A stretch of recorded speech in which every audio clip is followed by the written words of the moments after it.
algo que se llama como unas grandes megatendencias que en los últimos 50 años nos han venido afectando en el mundo. Por ejemplo, tendencias alrededor del cambio demográfico y social. Cada vez tenemos una población que envejece más, por ejemplo, y que vive más, ¿cierto? Tenemos, por ejemplo, unas megatendencias de cambio de poder económico, donde constantemente, ¿no? Antes veníamos con unos poderes económicos mucho más anclados y ahora pues vivimos en un mundo muy volátil, ¿no? Donde los cambios económicos van cambiando constantemente. Una urbanización acelerada, y ahora les voy a mostrar una foto que es impresionante, ¿no? Hace 50 años las ciudades pues no necesariamente estaban tan pobladas y teníamos una distribución, ¿no? Más equitativa entre zonas urbanas y zonas rurales. Ahora hay una presión muy fuerte de personas viviendo en zonas urbanas y de un consumo, además, ejerciendo una presión muy fuerte en ese sentido. Y esto pues también ha radicado en que estamos en una era de cambio climático y escasez de recursos, y por último pues unos avances tecnológicos que de alguna manera afectan positivamente, pero también de manera negativa, todas estas tendencias que venimos viviendo. Y estas son tendencias que tienen una larga duración, definitivamente vinieron para quedarse, ¿cierto? Entonces, tenemos que entender cómo las vamos a enfrentar, cómo navegamos en estas nuevas tendencias que se van moviendo constantemente. Afectan a todos los sectores y regiones. Cuando yo hablo de crecimiento demográfico, hablo de cambio climático, esto no es algo que le afecta a un país, a una región, a una población, nos afecta a todos, son problemas globales.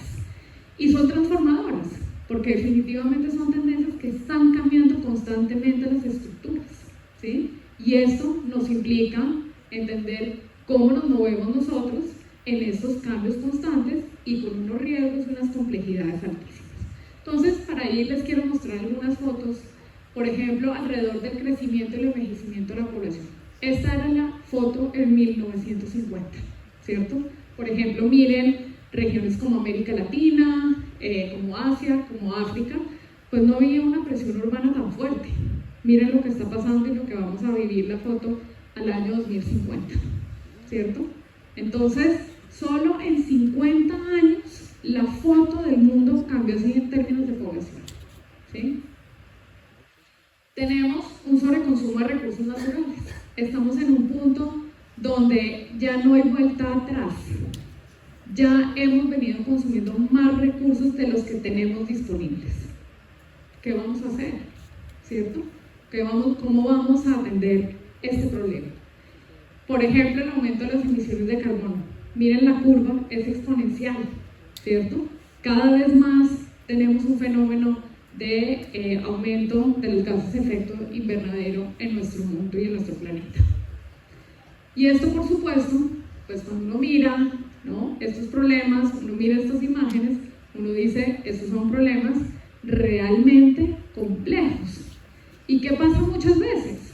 Pues queremos meter la cabeza en la arena y decir, yo no sé qué hacer con esto, ¿cierto?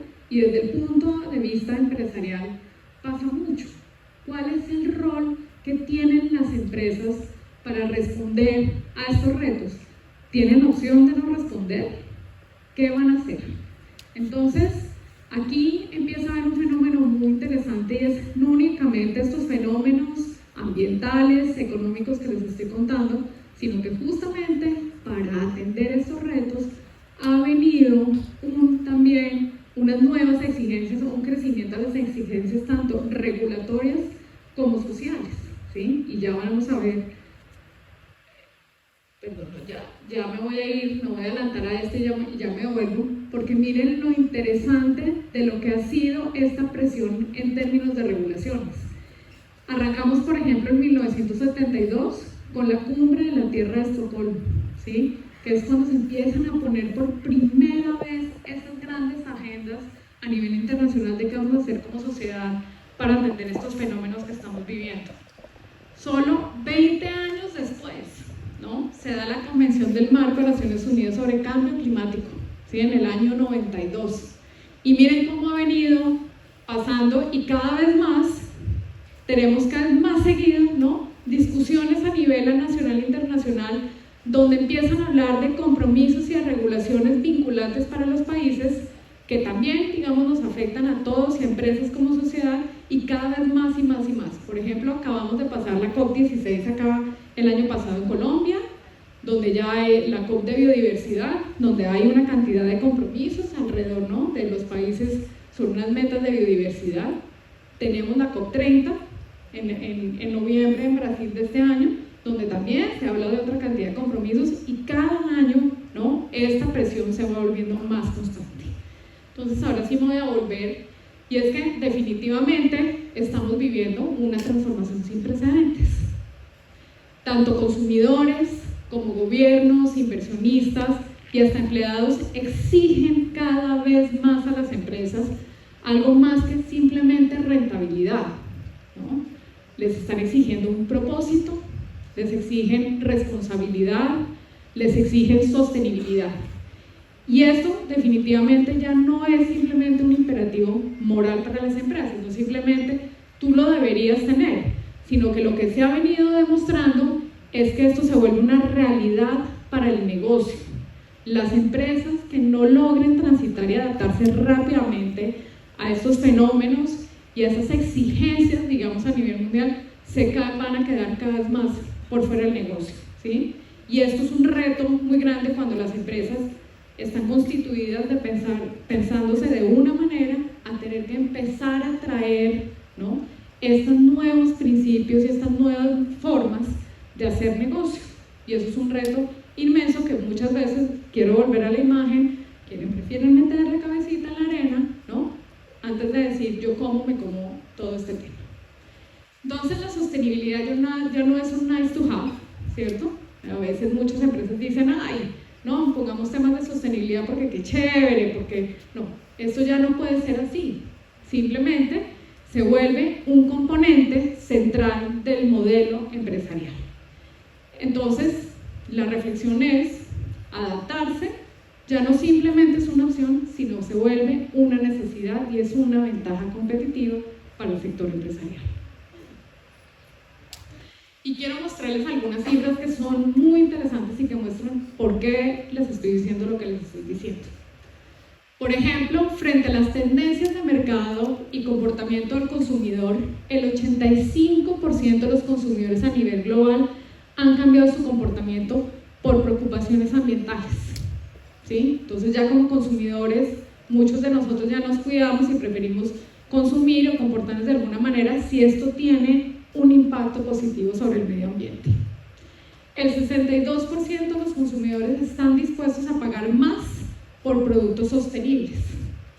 Esto, por supuesto, se refleja más sobre todo en países donde hay una capacidad adquisitiva mucho más alta. Por ejemplo, hay estudios en Colombia donde todavía nos debatimos un poco entre el producto sostenible y el bolsillo, que también es entendible, pero hay unas tendencias, digamos, que muestran esto, y sobre todo en estas nuevas poblaciones o grupos de millennials, etcétera, que empiezan, ¿no?, a querer adquirir más este tipo de productos. El 77% de los consumidores consideran importante que las marcas sean transparentes sobre el origen de sus productos.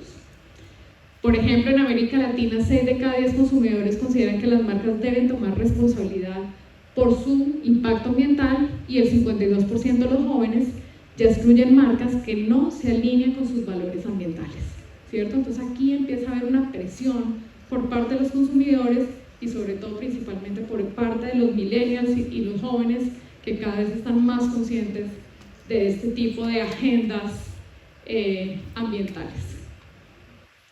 Pero también hay tendencias de inversión y de presión financiera. Entonces, si no es por, digamos, la presión del consumidor, por ejemplo, acá tenemos unas cifras muy interesantes, alrededor de que el 75% de inversionistas institucionales planea desinvertir en empresas con bajo desempeño de ESG. ESG son las metas económicas, sociales y de gobierno corporativo en los próximos 2 años. Esto a partir de la encuesta 2023. Fíjense que las empresas que requieren atraer inversión, si no están trabajando en esto, seguramente no van a lograr atraer esta inversión que quieren, ¿cierto? Pierden competitividad en el negocio. El mercado global de bonos verdes alcanzó alrededor de unos $620.000 millones en emisiones en 2023 con crecimientos sostenidos, ¿cierto? Cada vez más la gente le apuesta a invertir en bonos verdes como una oportunidad, ¿no?, de impacto y de rentabilidad. 71% de las compañías a nivel global consideran que la sostenibilidad es un habilitador de largo plazo y el 64% de los directivos de las empresas dice que los aspectos de ESG están influyendo en sus decisiones de financiación y de acceso a capital. Y por último, no menor, y que también es algo de lo que yo les vengo a hablar porque hace parte de lo que yo trabajo, y son las tendencias en cumplimiento y en regulación. El 60% de los países del G20 han adoptado alguna forma de divulgación obligatoria de los riesgos climáticos y de sostenibilidad. Las directivas, por ejemplo, de la Unión Europea obligan en este momento más de 50.000 empresas a reportar de manera transparente su impacto ambiental, su impacto social y de gobernanza bajo estándares unificados. Ya no es lo que a mí me parece que yo reporto y lo que a mí me conviene reportar, ¿cierto? Que eso también pasa mucho en el sector empresarial.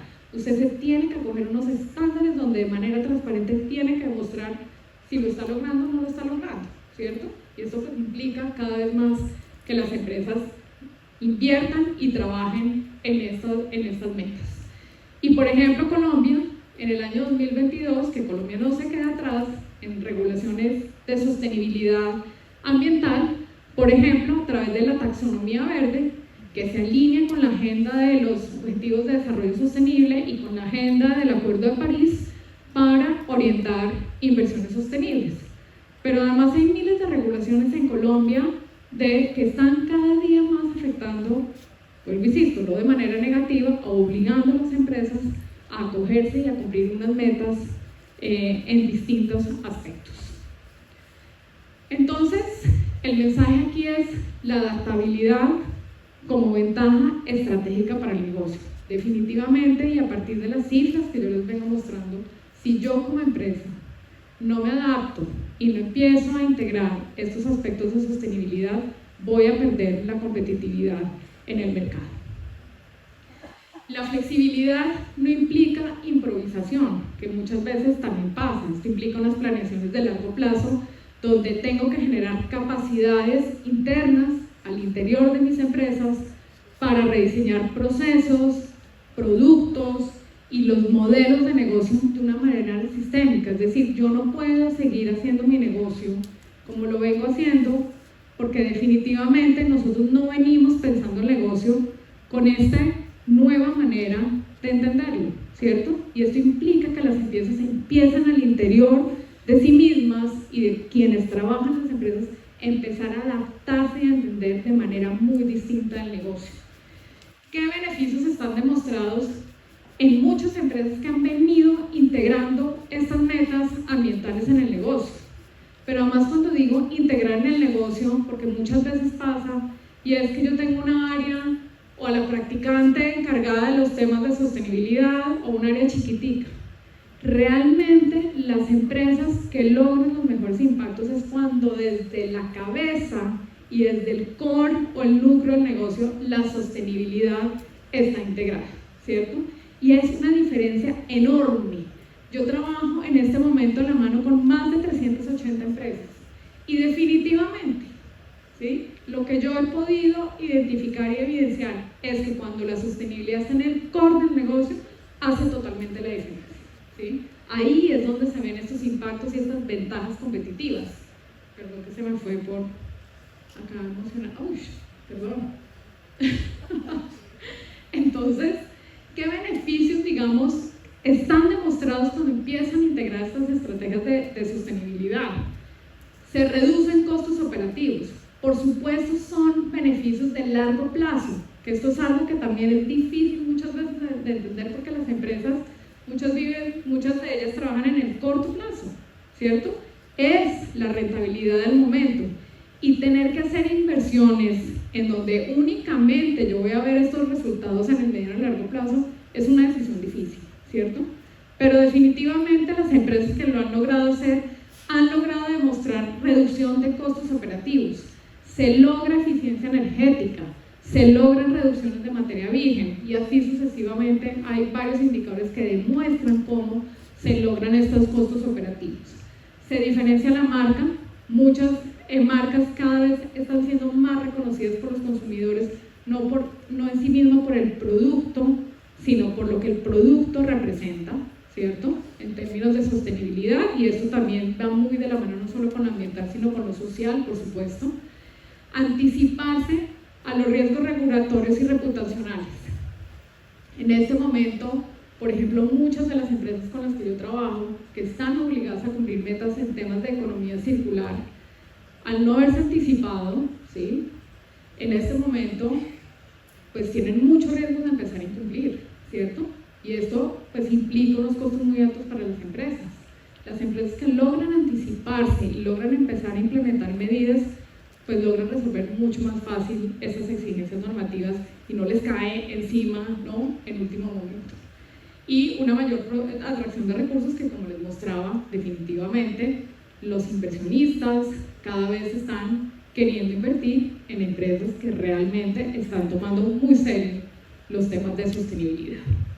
Y aquí simplemente quiero traer algunas empresas que son de América Latina pero que están en Colombia, por ejemplo, pero hay muchísimas más, ¿no? Pero Natura, Alpina, Grupo Éxito han incorporado modelos circulares, por ejemplo, y estrategias de descarbonización que han venido fortaleciendo sus impactos, su posicionamiento y la resiliencia que tienen como empresas. Estos son los ejemplos espectaculares entre muchos otros que tenemos de empresas que han venido entendiendo y se han adaptado a estas necesidades y han logrado, digamos, sacar, ¿no?, provecho y unas ventajas competitivas muy interesantes en su negocio.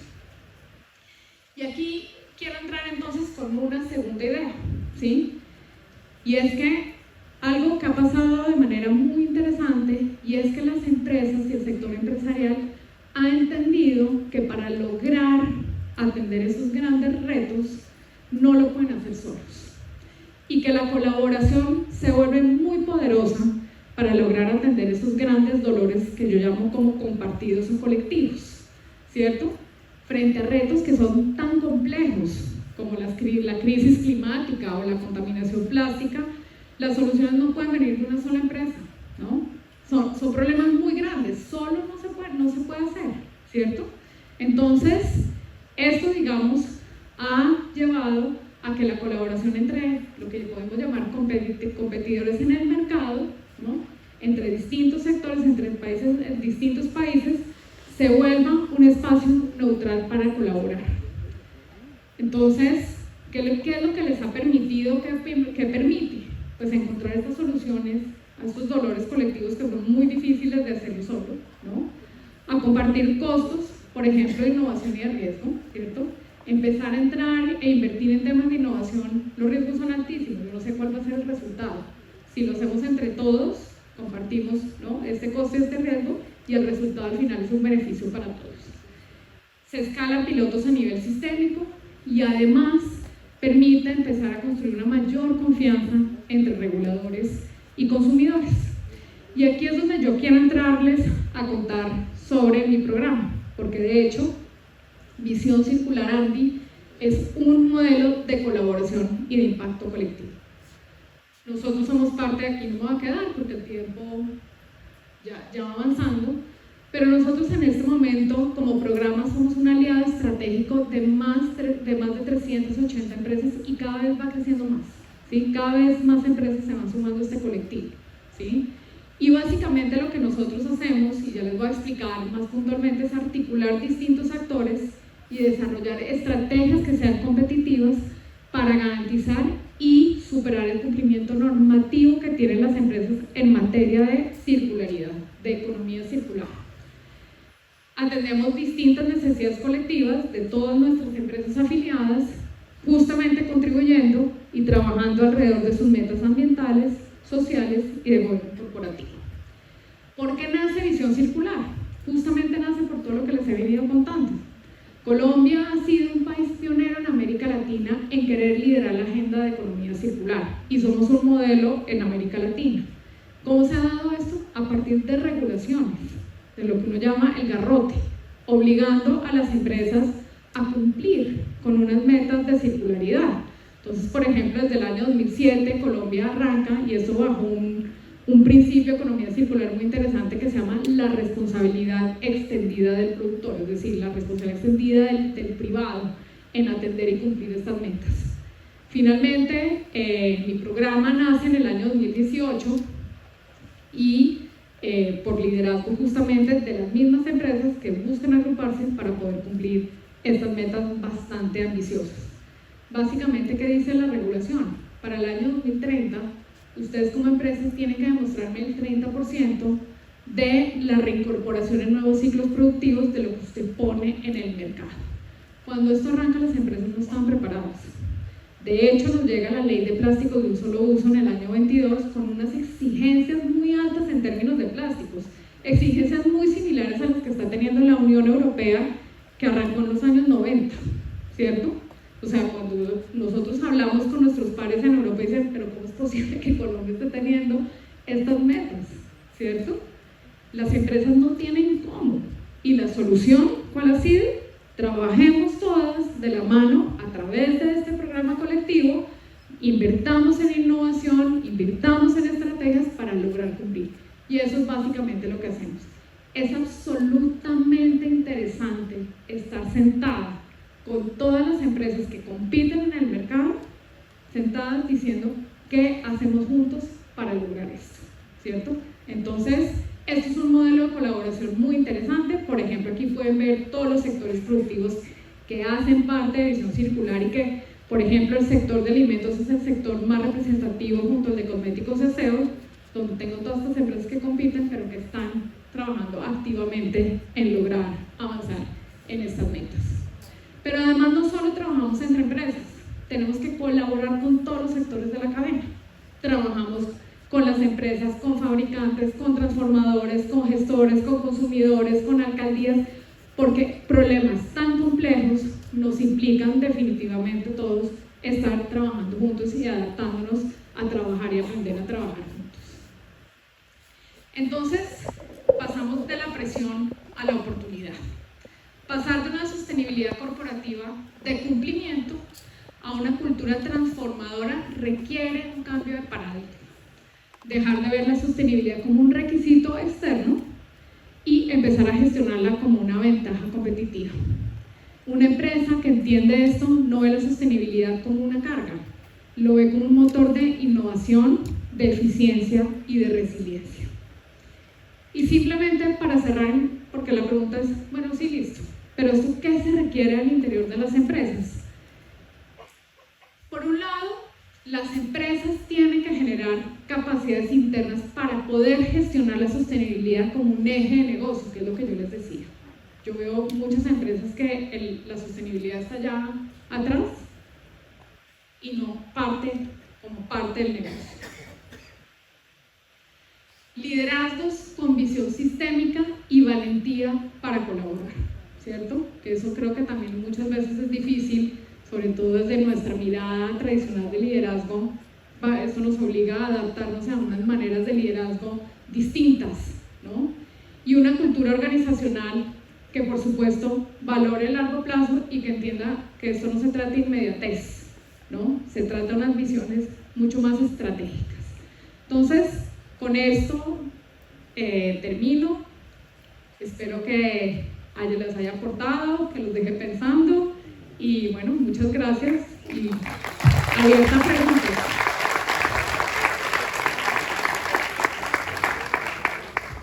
Tengo una pregunta. Sí. Me busco un micrófono para... ¿Dónde? Micrófono acá. ¿Te lo devuelvo? Largo plazo. Mónica, yo te escuché, ya, pero tranquilo. Yo te escuché hablar y dice, está el tema del incentivo económico, está el incentivo de ley y está el incentivo del impacto como de humanidad, pero no sé si es que no lo estoy entendiendo bien o cuál es el gatillante para que la empresa lo haga, porque no lo hacen, ¿cierto? Entonces, si con eso no se mueven, ¿qué falta? ¿Qué podría faltar? Pues hay dos cosas. Digamos, hay el incentivo, yo llamo aquí la zanahoria del garrote, ¿cierto? ¿Qué pasa? Muchas veces nos estamos quedando con el garrote, que son estas regulaciones que obligan a cumplir. Sí o sí, usted como empresa mire a ver qué hacen, tiene que cumplir, ¿cierto? Porque les cae la autoridad ambiental, ¿no? La reputación, etc. Pero también algo que es muy importante que muchas veces nos está faltando es justamente la zanahoria. Es decir, para que las empresas realmente puedan empezar a integrar temas de sostenibilidad, se necesitan los correctos incentivos también para que las empresas lo puedan hacer. Es decir, una empresa no puede volcar, ¿no?, todo su presupuesto alrededor de la sostenibilidad sin entender justamente esto en otros términos, qué beneficio también le trae. Al final es un negocio, ¿sí? Entonces acá siempre ha habido unas discusiones muy importantes. Listo, perfecto, garrote, y para cómo hacemos para que las empresas entren, pongámosles exigencias, ¿cierto? Pero también démosles la zanahoria, ¿sí? Empecemos a generar incentivos, por ejemplo, a través tributarios, ¿cierto?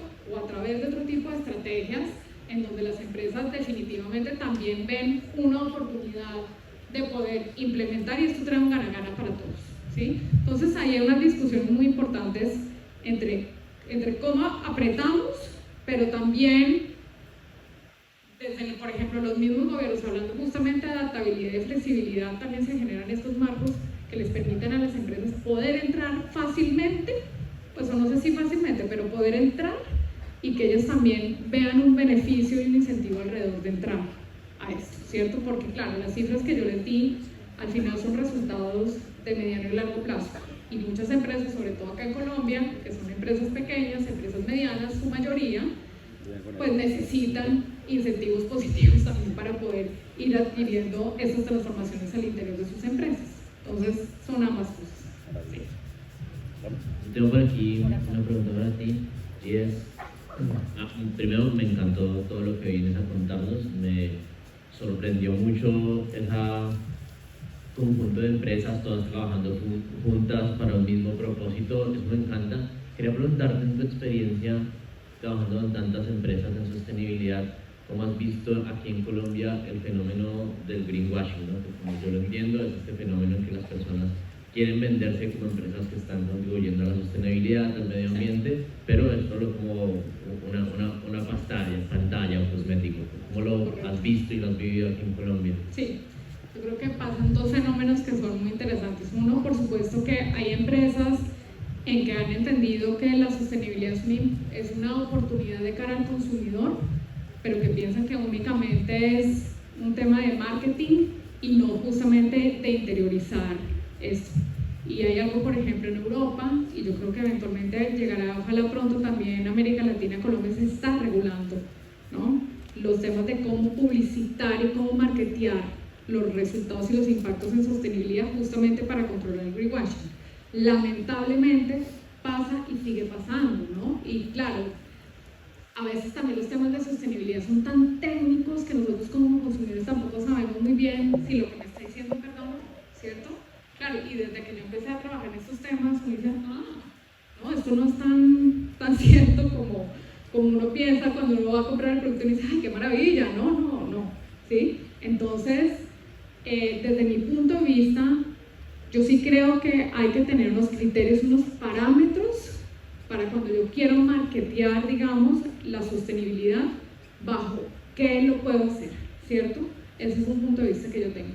Pero ¿qué otro fenómeno está pasando? Y es que muchas empresas que sí están haciendo unas cosas espectaculares prefieren no contarlo por miedo a ser acusados de greenwashing y que termine afectando su reputación en vía contraria, ¿cierto? Entonces, cosas que yo veo que hacen las empresas y dicen, pero ¿por qué? Cuando yo entré a trabajar a este programa, les confieso que antes no trabajaba con el sector privado ni en estos temas, eso ha sido parte de mi flexibilidad y adaptabilidad, y digo, es impresionante lo que están haciendo estas empresas, yo ¿por qué no lo sé?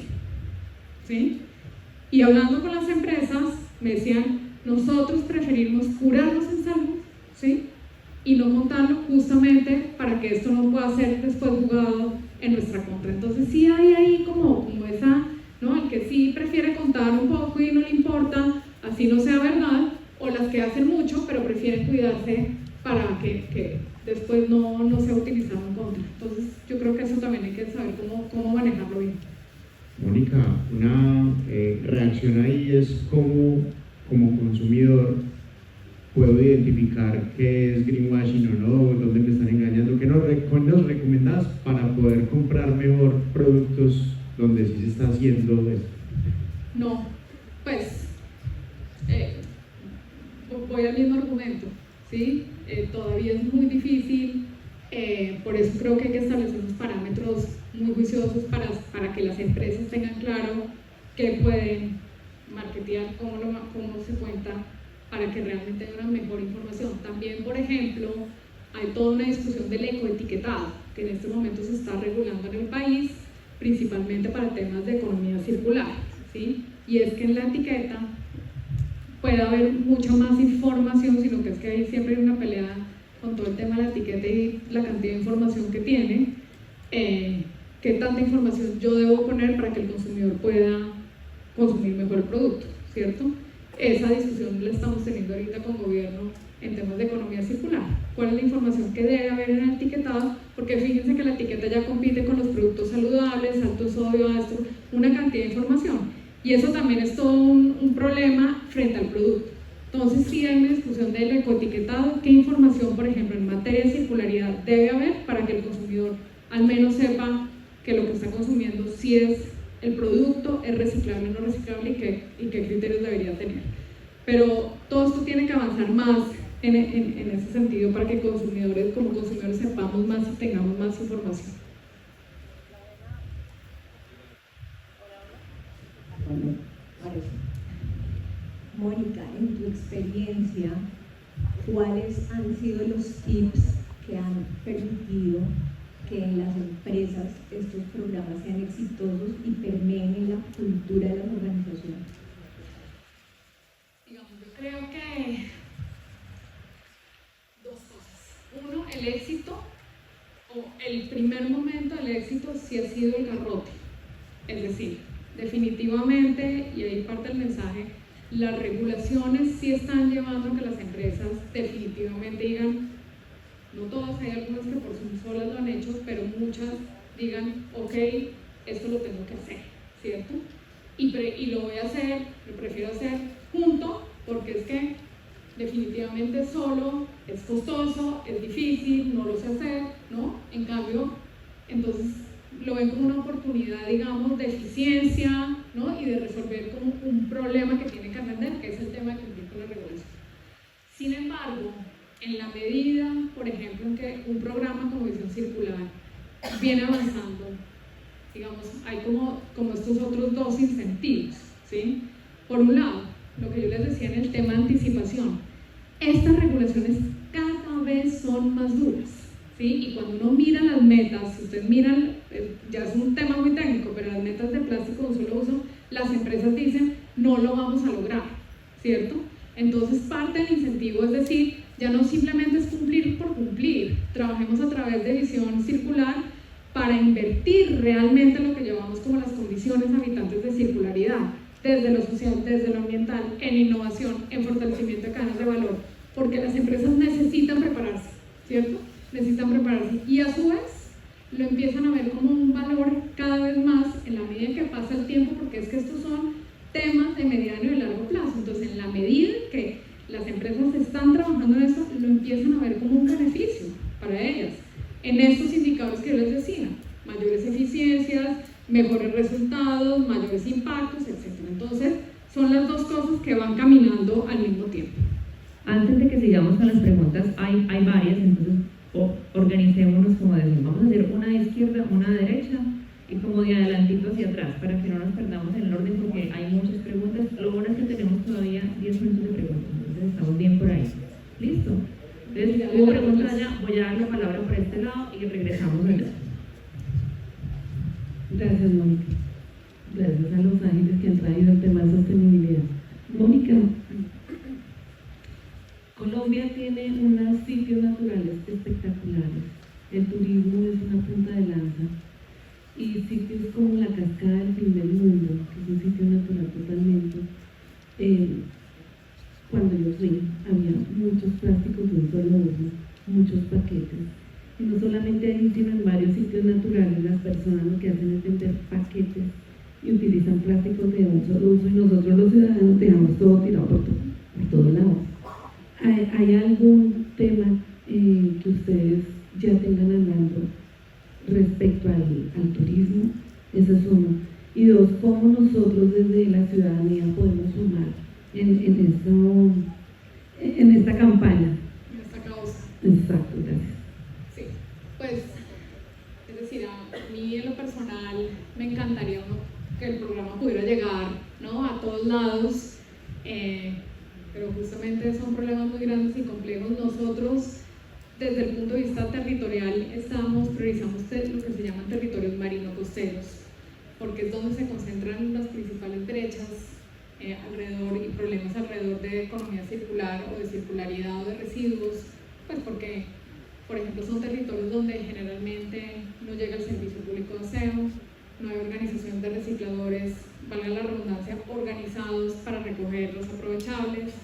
Las personas, justamente a raíz de este problema, deciden botar, ¿no?, la basura, los residuos al mar, a los ríos, a las cascadas, o quemar, ¿no?, que eso también tiene unos impactos altísimos en los gases de efecto invernadero. Y además, la economía circular por sí misma tiene una ventaja muy grande de generación, digamos, de negocios alrededor de este tema. Entonces, nos hemos centrado, estamos trabajando puntualmente en Buenaventura, estamos trabajando en Barranquilla, Puerto Colombia, en Cartagena y en Tumaco, para atender ese tema, ¿sí?, con una mirada de mediano y a largo plazo, donde hacemos muchas inversiones en generación de capacidades, temas de infraestructura, incidencia en política pública, porque el problema es muy complejo, ¿sí?, inclusive desde el mismo esquema del servicio público, etcétera, porque acá empiezan a hablar muchos temas. Entonces, trabajamos en esto, pero no logramos llegar a todos lados, y las empresas decidieron desde ese punto de vista empezar a trabajar en marino-costeros, territorios marino-costeros, porque pues tenemos las cifras donde ahí es donde se están concentrando la mayor parte de problemas de contaminación. Entonces, y como consumidores, ¿cómo trabajar? Nosotros directamente no trabajamos con consumidor, digamos, o con ciudadanía. Tenemos, de hecho pronto vamos a lanzar una campaña muy grande, trabajamos en colegios también, con trabajo con jóvenes, con toda la comunidad educativa, enseñando a separar mejor en la fuente y lograr estos impactos, porque parte del problema somos nosotros como consumidores, ¿no? Gran parte del problema también. Entonces tenemos distintas cosas, pero no trabajamos directamente con ciudadanos porque son proyectos y son inversiones de proyectos, etc. Sí. De por allá la siguiente pregunta. Bien, Mónica pregunta, si bien la sostenibilidad corporativa, digamos que se ve más tangible en las empresas de los sectores, no sé, de alimento, de belleza, ¿cuál es la recomendación o cómo se podría ver esa sostenibilidad en las empresas de servicio, que de pronto no son tan tangibles de alguna manera? Pues, mejor dicho, yo creo que cada empresa, y por su vocación y por su impacto, tiene que entender justamente cuáles son esas temáticas que debería atender.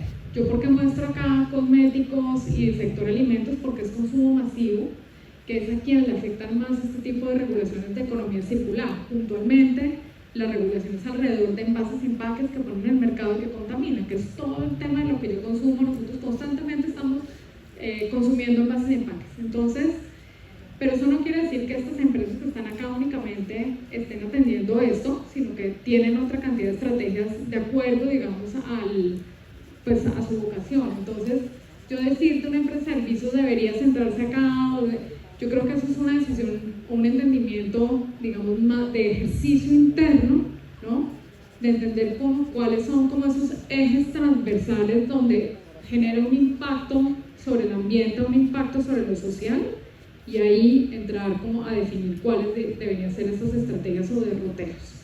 Eso creo que es un tema más interno como empresa para tomar una decisión de hacia dónde debería entrar a trabajar. Sí. Mónica, buenos días. Primero me parece espectacular que estemos abriendo un poco más como el scope. Pero me gusta algo que estaba planteando, y es que en algunos sectores de la economía me resulta más fácil verlo, ¿cierto? Sin embargo, muchos de nosotros trabajamos en temas de desarrollo, temas de desarrollo a mí me cuesta un poco ver, quisiera pedirle. Nosotros pensamos, por ejemplo, en temas como la ley de muro de todos los días, estamos desarrollando mucho más tecnología y esto tiene una consecuencia y es que efectivamente consumimos también muchos recursos naturales para soportarlo. ¿Nos puedes ofrecer ejemplos, ideas de cómo nosotros podemos incorporar o hacer parte de esa economía circular?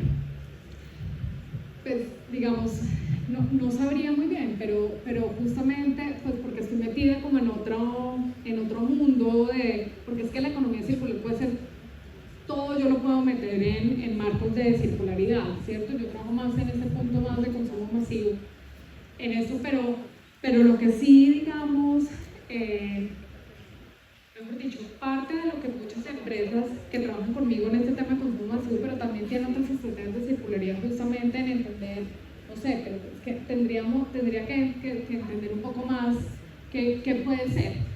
Pero definitivamente, por ejemplo, uno de los grandes temas de economía circular no solo este tipo de consumo masivo, sino alrededor del agua y de la energía, ¿cierto? Y cómo la energía que se consume en la producción, etcétera, yo sé que usted está más atado a tecnología, pues puede estar atado a estrategias de circularidad, pero habría que ver un poco más como para poder decir, mira, y esto, y si puedo hacer esto, no lo sabría, pero sí, digamos, vuelvo insisto, en circularidad, los temas, también eje está el tema del consumo de energía, ¿no? Y sobre todo en un país como Colombia, ¿no?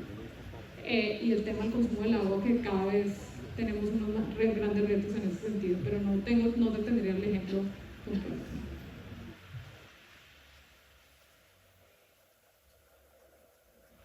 Vamos a hacer un aporte a tu respuesta y ya pasan a genial, gracias. Hay un concepto que se llama Green Software, que lo está manejando la Open Software, la comunidad de código abierto, ¿sí? El software open. Y ellos tienen un concepto que se llama Green Software. Es todo un marco metodológico de cómo desarrollar software que utilice bien los recursos tecnológicos, porque precisamente el software mal hecho genera desgaste y genera mal consumo de los recursos. Entonces, ahí como para los que estén interesados lo pueden ver y de pronto ahorita lo lanzan en el Open Space. Buenos días. Siguiendo con las preguntas asociadas al consumo de energía, lo que viene ahorita es inteligencia artificial. Y lo que pasa con la inteligencia artificial es que tiene un altísimo consumo de energía. Cuando está hablando de altísimos, muchísimo más. Entonces, tal vez lo que toca comenzar a articular es el tema de qué va a pasar con esa explosión de demanda. Porque eso va a tener unas implicaciones, por ejemplo, en países como Colombia, que nuestra energía está basada en la parte hidráulica, pero también hay un montón de limitaciones para poder hacer más presas. Entonces, eso de alguna manera, fuera que ya vamos rezagados en esa área, también vamos a tener unas limitaciones legales para poder construir unas presas. Aquí tampoco tenemos una idea de cómo hacer el control nuclear, que es tal vez la solución más viable, o eólica, pero que es mucho más costosa. Entonces, y también puede ser más contaminada, y la eólica también puede ser más contaminada. Sí, correcto. No, y por el efecto de la naturaleza, con el efecto de la naturaleza que tiene por muerte de aves, un montón de cosas. Yo creo que sería bueno que comenzaran, el compañero que nos ayudó mucho, es comenzar a visionar cómo se va a contar ese consumo. Y ahí simplemente, perdón, para contribuir a esta discusión, que es una discusión que es bien interesante, y es que ahora nosotros no podemos entender en materia de sostenibilidad únicamente al final de la cadena, al final del ciclo de vida, digamos, es decir, por ejemplo, con la energía eólica, y aquí simplemente pues hay varios estudios que están en esto, y es que cuando se analiza el ciclo de vida, por ejemplo, lo mismo con los carros eléctricos, la contaminación a lo largo de todo el ciclo de vida del producto, que genera más contaminación. Entonces hay unas discusiones muy grandes, por ejemplo, con la energía eólica, porque al final, digamos, la antena o lo que sea, su disposición final, la duración que tiene, termina contaminando más, lo mismo con los carros eléctricos. Entonces todavía hay unas discusiones muy grandes, porque antes se veía era como el beneficio al final, ¿cierto? Por ejemplo, la contaminación del carro con gasolina o estos, ahí la contaminación de pronto es menor, pero cuando se analiza con todo el ciclo de vida, puede terminar siendo más contaminante. Entonces, esas discusiones también están siendo fundamentales a la hora de justamente adquirir productos o de trabajar con ciertos productos, mírelo desde su inicio de ciclo de vida y vaya analizando cada momento de ciclo de vida para entender qué contamina más o no y cómo atender este tipo de retos, por ejemplo, en términos de energía, consumo de energía, etc. Bueno, Mónica, vamos a hacer algo porque hay más preguntas y qué rico. Bueno, nos toca aprovecharte, ¿cierto? Cuando volvemos a tenerte, hay que aprovecharte. Pero entonces les voy a pedir a todos que concluyamos con una pequeña distracción mientras Mónica nos responde preguntas. ¿Qué pasa? Vamos a comenzar a las 9:30 un panel que implica que va a haber un conversatorio en tarima. Entonces, mientras Mónica responde preguntas, las que faltan, vamos a ir montando las sillitas de la tarima. Entonces, concluyamos con esa distracción, por favor, para aprovechar a Mónica 10 minutitos más hasta que arranque el panel. ¿Listo? Y la pregunta por aquí. Estás hablando del proceso de cambio y que ese proceso de cambio empieza por el consumidor que somos cada uno de nosotros. ¿Sí? Y hablas de los procesos de economía circular o esa visión circular y nos comentas que hay algunas iniciativas para que las personas efectivamente empiecen a cambiar sus comportamientos. Mi pregunta va en línea de qué tanta conexión y relación hay de tu programa con los objetivos de desarrollo interior. ¿Sí? Toda vez que la iniciativa de los objetivos de desarrollo interior pretende que los tomadores de decisiones cambien su forma de toma de decisiones. Entonces, cuando alguien preguntaba por aquí hace un rato, que creo que fue Felipe, Más desde el ser que desde el hacer. claro, Felipe preguntaba, venga, ¿cómo traemos esto a nuestra cotidianidad? Y yo le quería responder a Felipe, y es que probablemente cuando nosotros estamos con lo primero que nos compartió el Fabio aquí de identificar qué es el valor, ¿sí? En esa primera concepción de qué es el éxito, qué es el valor, es un primer elemento de empezar a hacer sostenible, ¿cierto? Y parte de ese ejercicio es empezar a volver hacia él. ¿Sí? Cuando nosotros decimos que estamos haciendo cambios de transformación y cambios de comportamiento, lo que estamos invitando a la gente es que tome un nivel de conciencia diferente. Y ese nivel de conciencia diferente, hacerlo sostenible en cualquier escenario, es cuánto nos cuesta las decisiones que estamos tomando cotidianamente. Piensen en términos de tiempo. ¿Cuánto se demora usted para tomar una decisión en términos de tiempo? ¿Qué tan sostenible es eso? La otra discusión de que si la energía, el proceso de transición energética se va a acelerar o no, piensen en la eficiencia de la gasolina. Al precio de un litro de agua, ¿cuántos kilómetros se mueve? La sacan del centro de la tierra, no la ponen en una gasolinera. O sea, eso es otra discusión. Pero en ese camino, entonces me preguntaba parte de nuestro movimiento, de nuestra comunidad, es una comunidad que busca es el cambio de comportamiento.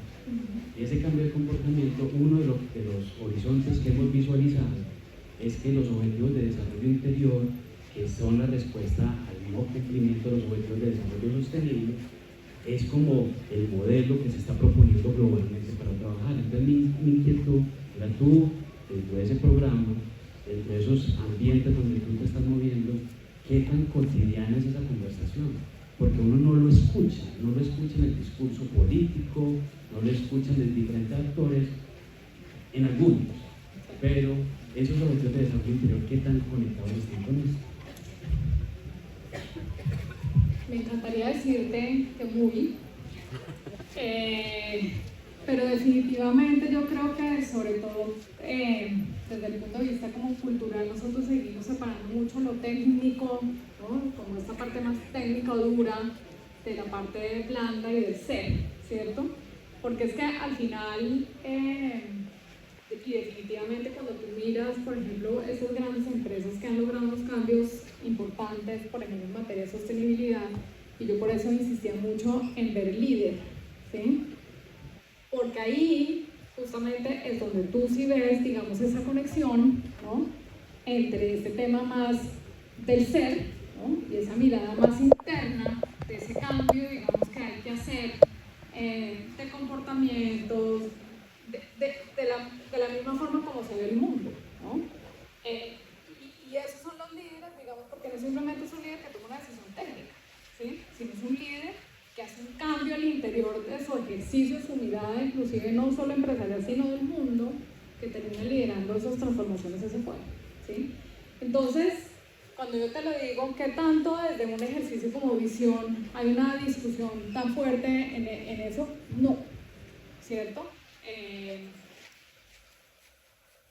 creo que, mejor dicho, ojalá, digamos, esto pudiera permearse mucho más en eso, que entendiendo que esto no simplemente son cambios afuera técnico, de que yo tomo las medidas, sino que esto implica unos cambios realmente estructurales desde el líder y desde alrededor de quienes trabajan en la empresa, y esos cambios son los que van a permitir ver ese reflejo hacia afuera, ¿sí? Pero la respuesta es no, digamos, todavía vivimos en una cultura donde lo técnico, hay una dicotomía muy entre la parte del ser y el hacer, ¿no? Entonces, pero definitivamente mi respuesta es quienes están liderando estas grandes transformaciones con estos impactos es porque sí han hecho esta transformación interna. Definitivamente es una mirada distinta de ver el mundo y de asumir, ¿no?, estos retos. Y ahora con el consumidor, ese es un reto gigantesco, porque es que si yo me pusiera a hacer un ejercicio acá y yo les digo una encuesta de para quién es importante los temas de sostenibilidad, seguramente pues por encima del 95% me levantarían la mano. Quienes separan correctamente la fuente, seguramente muchos me levantarían la mano, pero a la hora justamente de hacerlo no lo hago, porque desde el punto de vista de las ciencias del comportamiento, justamente el costo que tiene ese momento para mí como consumidor no lo hago, ¿cierto? Porque esto implica una serie. Entonces nosotros, digamos, desde Visión, que tenemos una línea de consumo responsable, estamos trabajando mucho no de sensibilizar y decirle a la gente, tienes que poner en la bolsita blanca o la negra, sino tratando de entender justamente de estas como actitudes alrededor de la sostenibilidad, por qué lo hago o no lo hago, por qué tomo decisiones en el corto plazo que van en contravía de lo que yo pienso que debería ser. Entonces estamos tratando de atender más desde ahí, más que decirle a la gente, separa la bolsa negra y la bolsa blanca, y la gente dice, bueno, sí, listo, y voy a botar a cualquier lado. ¿Sí me explico? Porque no me va a tomar el tiempo. Entonces sí estamos haciendo un ejercicio muy fuerte de trabajar desde ahí, para el consumidor. Bueno, nos tengo una noticia triste. Se acabó el tiempo. O sea, por el nivel de profundidad de sus preguntas, ustedes están muy profundos, muchachos, cosa que nos gusta mucho. O sea, ya otra pregunta nos pasaría del tiempo de inicio del panel porque nos queda un minuto. Entonces, tenemos que anunciarlo pues ya al panel para estar aquí. Entonces, propongo algo, para que no nos quedemos como... Recojamos las preguntas, mándenos las preguntas al correo de Ágiles Colombia 2025, las que tenían, y yo se los remito a Mónica, y Mónica, en su generosidad, cuando usted ve, Mónica, nos da unas pistas, hay muchas preguntas por ahí de qué empresas ven Colombia, que hay cosas que quieren saber. Entonces aprovechamos el nexo con Mónica. ¿Listo? Te estoy comprometiendo aquí en público, Mónica, perdóname, pero estoy intentando hacer algo para dejar a la gente un poquito más triste. Listo, ¿no? Perfecto. Muchas gracias. Bueno, ya te lo podemos hablar también, ¿listo? Para que lo tengamos en cuenta en la tarde. Seguimos. Perfecto. Hola, muy buenos días.